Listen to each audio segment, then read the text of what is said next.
Hi, this is Yolanda Vanveen, and in this segment we're going to talk about how to harvest herbs.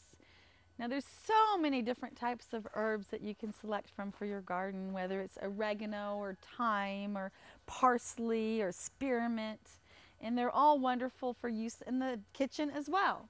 So you can harvest any type of herb any time of the year. You just don't want to cut the plant all the way down to the ground in the middle of the summer because then it might go dormant or you won't get a lot for the rest of the summer. So the trick when you harvest herbs is try not to cut more than 1/3 of the plant down at one time.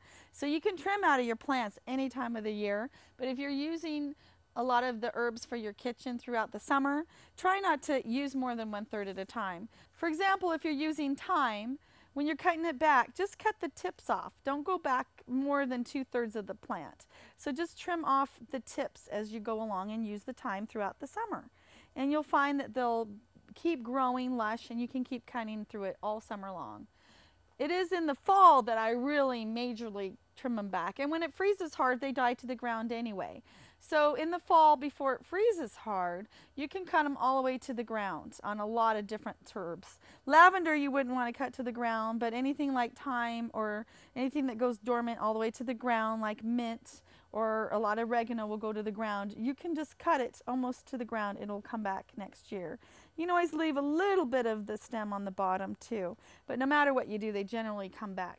And so when you harvest them, you can eat them fresh. You can use them fresh in your dishes or you can dry it. So any woody type of plant, I like to hang to dry. That's the best way to dry it.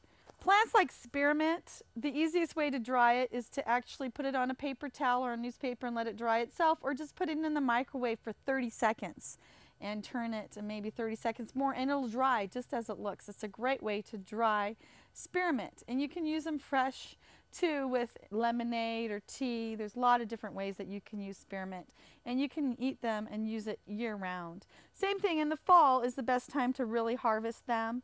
So I just chop them all the way to the ground and either hang it up upside down to dry or use it in the microwave and dry it that way and just keep it in bags for the winter, and then you can use the spearmint all winter long until they grow again the next year. It's easy to harvest your herbs, and any time that they're growing in the summer, the rule is only 1/3 of the plant. And in the fall, if it's a plant that goes dormant to the ground, hack it down to the ground and save your herbs for using all winter long.